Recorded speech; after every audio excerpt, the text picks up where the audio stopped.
لیکن یہ قتل اس قدر بھیانک ظلم ہے۔ آج پورے ہندوستان کا جائزہ لیں، اخبارات کو آپ پڑھ رہے ہیں اور ان اخبارات کی روشنی میں مطالعہ کریں۔ ایک بچی ہے اور ایک بچی کے ساتھ لوگ غلط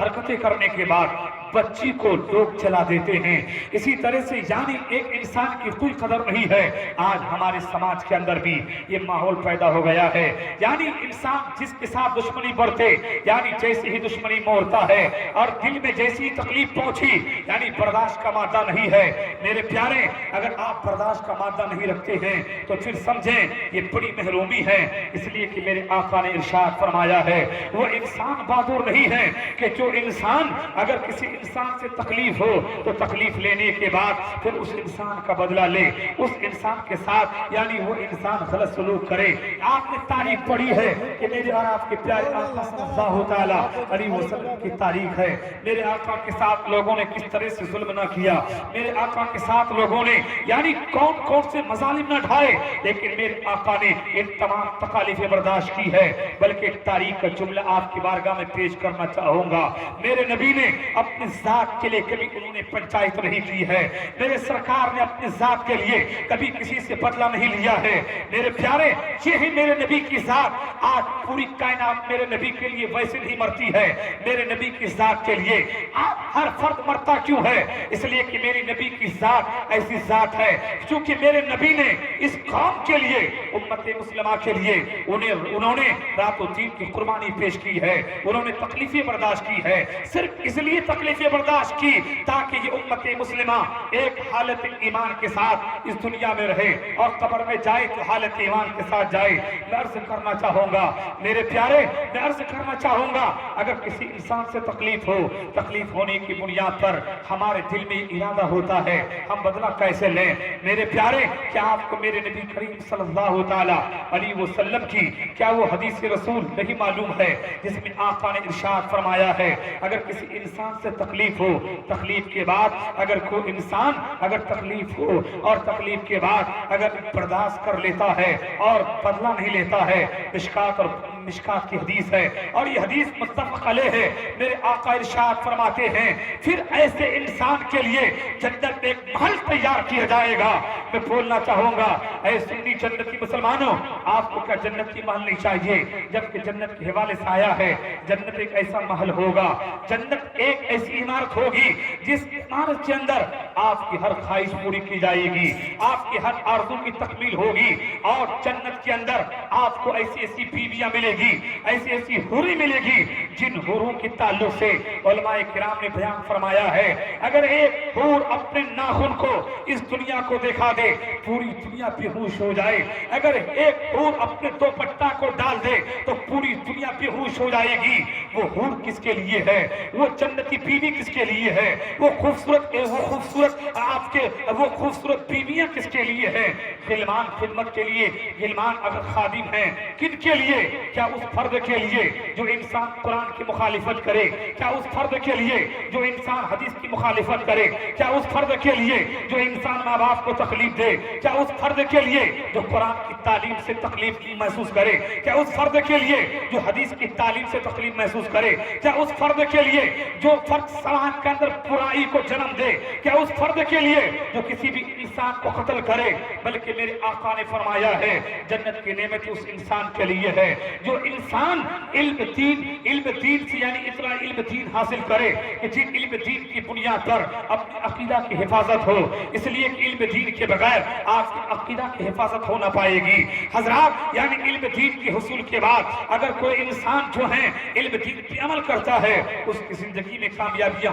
آتی ہے۔ میرے پیارے، میں آپ کے بارگاہ میں عرض کرنا چاہوں گا اگر کوئی انسان اگر تھوڑی سی تکلیف کی بنیاد پر اگر اگنور نہیں کرتا ہے، نظر انداز نہیں کرتا ہے، برداشت نہیں کرتا ہے، بلکہ بدلہ لینے کے لیے وہ انسان اب تاک میں رہتا ہے جہاں موقع ملے اس سے بدلہ لیا جائے، اس سے قتل کیا جائے، تو یاد رکھیں ایسے انسان کے حوالے سے آیا ہے اس کے لیے بھیانک عذاب ہوگا۔ لیکن اگر کوئی انسان ان تمام چیزوں کو سامنے رکھتے ہوئے اگر تکلیفوں کو برداشت کر لیتا ہے تو میرے آقا نے فرمایا ہے اس کے لیے جنت میں اس کے لیے محل ہوگا، جنت کی تعمیر، جنت کی عمارت ہوگی، میرے پیارے جب آپ کے لیے جنت کا محل ہوگا جو ایک فیل کی بنیاد پر وہ فیل ہے صبر آپ کو کوئی تکلیف دے رہا ہے آپ کا بھائی آپ کو تکلیف دیا آپ صبر کر لیں آپ کا بھتیجا تکلیف دے رہا ہے آپ صبر کر لیں پڑوسی تکلیف دے رہا ہے آپ صبر کر لیں یعنی صبر کے دامن کو نہ چھوڑیں اگر آپ صبر کر لیتے ہیں تو صبر کر لینے کی بنیاد پر میرے نبی نے فرمایا ہے اس دنیا میں بھی تم معزز قرار دیے جاؤ گے اور اس دنیا کو چھوڑ کر جب تو قبر کے حوالہ ہو جائے گا وہ قبر کی زندگی جس زندگی میں کروڑوں لوگ جا چکے ہیں لیکن عمارتیں ان کے ساتھ رہ گئی ہے ہزاروں لوگ جا چکے ہیں کروڑوں روپے کی عمارتیں جائیداد رہ گئی ہے بلڈنگیں رہ گئی ہے یعنی اولادیں رہ گئی انسان تنہی طرح چل گیا ہے لیکن میرے پیارے اگر انہوں نے غصہ کو برداشت کیا ہے اور غصہ کو اپنے قابو میں رہ کر کے اگر وہ انسان ماں کی خدمت کیا ہے وہ انسان باپ کی خدمت کیا ہے وہ انسان مساجد کی خدمت کیا ہے مدارس کی خدمت کیا ہے گاؤں سماج کے لوگوں کی خدمت کیا ہے تو میرے آقا کی حدیث پر اگر آپ کا ایمان ہے تو میرے آقا فرماتے ہیں ایسے انسان کے لیے قبر نہیں ہوگی جہنم کے محلوں میں سے ان کی قبر ایک محل بن جائے گی یعنی ان کی قبر